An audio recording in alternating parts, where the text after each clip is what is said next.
Bonjour, c'est Gilles du site boursicoté.com. Voici l'analyse technique des principales paires de devises du marché Forex ainsi que l'analyse de l'or et du pétrole pour les matières premières. Nous sommes aujourd'hui le mardi 4 décembre 2012. Et nous commençons tout de suite par l'euro-dollar. Donc l'euro-dollar, bon, pas grand chose à dire de neuf par rapport à ce que je vous avais dit précédemment. Donc qui est toujours ici sur sa tendance haussière court terme. Alors j'anticipais plutôt une phase ici de consolidation avant un franchissement ici des 1,3076. Mais l'euro-dollar en a décidé autrement, et malgré une situation technique qui présente une phase de surachat assez marquée, eh bien nous avons des cours qui continuent à monter et donc qui se permettent même de casser une résistance majeure. Les indicateurs donc sont clairement surachetés. Le MACD nous indique plutôt une phase de plafonnement et donc nous indique une phase d'affaiblissement et donc de possible consolidation. Cette consolidation pour l'instant n'arrive pas. Alors on peut très bien valider cette cassure par un retracement. Donc je vous rappelle que on a plusieurs objectifs ici en cas de consolidation. Premier objectif ici, la moyenne mobile 20 exponentielle qui pourrait très bien ici retenir les cours, et puis dans le cas d'une consolidation plus marquée, eh bien un objectif situé à 1.3007. En attendant aucun signal, on reste ici sur une phase de hausse assez régulière et assez marquée. Donc pour l'instant, eh bien l'euro-dollar reste orienté à la hausse d'un point de vue court terme. Sur le câble, donc la paire livre sterling contre dollar américain, nous sommes là aussi dans une phase de continuité haussière. On voit le support ici qui, malgré quelques attaques la semaine dernière, eh bien, continue à nous montrer la direction. Donc nous avons clairement ici une phase de continuité haussière avec donc des contacts encore qui se sont faits aujourd'hui sur la bande de Bollinger supérieure. Donc pour l'instant toujours tendance orientée à la hausse, malgré une situation technique qui reste surachetée avec RSI et stochastique tous les deux en zone de surachat. Attention, une petite alerte ici puisque ce retournement du MACD eh bien, pourrait bien nous provoquer une petite phase de consolidation. Alors au niveau de ce support, il avait été replacé. Voilà qui est fait. Donc l'objectif en cas de consolidation, eh bien, nous avons d'une part cette zone horizontale, les 1,60-62 qui constitue toujours ici un bon objectif en cas de consolidation. Bien sûr, la moyenne mobile 20 exponentielle peut jouer toujours un rôle de retour et de contact pour confirmer la continuité de tendance par un contact et donc une continuité directe. Et puis en second rideau, j'allais dire, nous aurons cette zone de support ici en vert foncé qui nous indique le support de tendance haussière qui donc définit la technique depuis cette sortie de trend baissier que nous avions eu ici le 16 novembre. Donc là toujours dans une phase de continuité, vous voyez que le retracement des 61,8 qui avait posé une certaine résistance dans un premier temps, et bien après cassure, on est revenu chercher ici le retracement des 50% pour se propulser ici en dehors de cette phase. Nous avons atteint donc cette résistance des 1,6022. Il est logique que cette résistance provoque une phase de retour, et donc bon, pour confirmer, je dirais, la continuité, eh bien, il semble que la zone des 1,60-62 soit assez soit jouable d'un point de vue donc d'un petit retour ici après une phase de consolidation. Nous passons ensuite au dollar yen. Donc le dollar yen qui, suite à son manque d'entrain, donc n'a pas pu confirmer la sortie haussière de ce trend de consolidation. Je vous rappelle qu'on était sur une phase dynamique ici assez puissante avec phase de consolidation en drapeau. Nous avons eu la sortie ici, mais l'objectif n'a pas été atteint et la phase de hausse n'a même pas été confirmée puisque les 82-84 ici n'ont pas été cassés.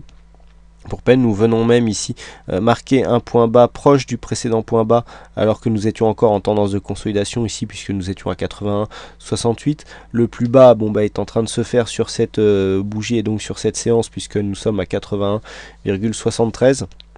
Donc on est en train ici de confirmer le récent plus bas, mais cela semble mal parti pour avoir une sortie en dynamique haussière. On est en train de repartir ici sur une évolution en range. Donc des indicateurs qui pourtant sont plutôt orientés à la survente. Par contre, le MACD qui est en pleine dynamique baissière ne nous donne aucune indication d'un possible retournement actuellement. Il faudra attendre des signaux, pourquoi pas jouer ici cette ancienne résistance comme un support pour essayer de jouer la continuité du mouvement haussier.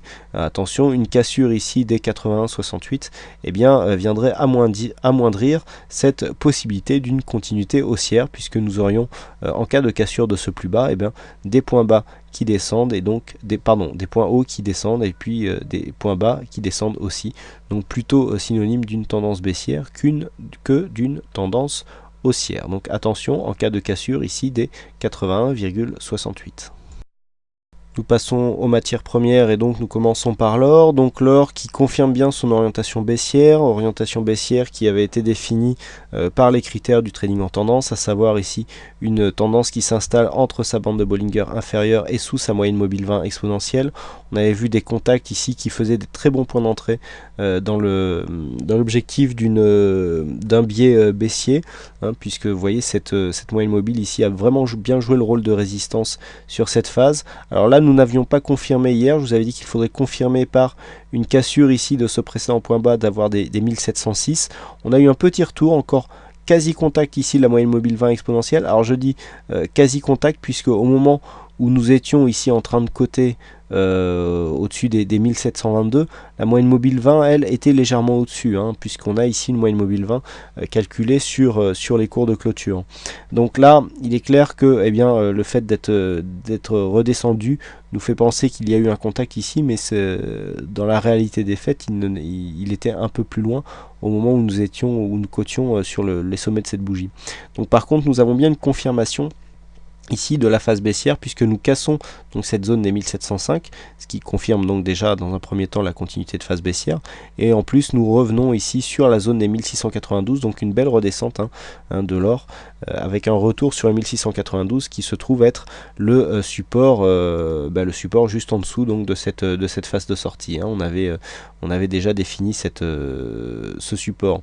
Donc là en cas de cassure, donc on est quand même pas mal suracheté, donc le contact avec cette zone de support pourrait provoquer ici une phase de rebond technique, mais à terme eh bien, on voit bien qu'en cas de cassure des 1692, c'est la zone des 1676 qui reste 1676 $ l'once qui reste l'objectif sur cette phase de baisse, hein. On voit une phase ici de hausse qui n'a pas été confirmée, qui a donné lieu à une phase d'évolution horizontale et puis qui se confirme, qui se réoriente à la baisse.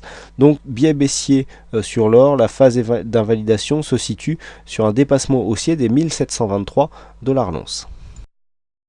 Et puis nous terminons par le pétrole. Donc le pétrole, donc je vous indiquais hier que malgré le fait qu'il soit installé ici dans cette phase haussière entre la bolle supérieure et la moyenne mobile 20, il me semblait peu probable que le franchissement arrive, hein, puisque nous avions ici une phase de surachat qui commençait à arriver. Bon, même si le retournement n'était pas encore visible au niveau du MACD, ça n'a pas manqué, hein. On est venu ici dans la journée marquer un contact avec cette zone ici des 89,80 $ le baril, donc en ce qui concerne le WTI, et puis la consolidation ne s'est pas fait attendre, hein, puisque alors c'est assez intéressant puisque nous avons ici phase d'exagération et puis retour direct, hein, un peu comme ce que nous avions eu là avec cette hausse dynamique ici, phase d'exagération et ensuite retour direct.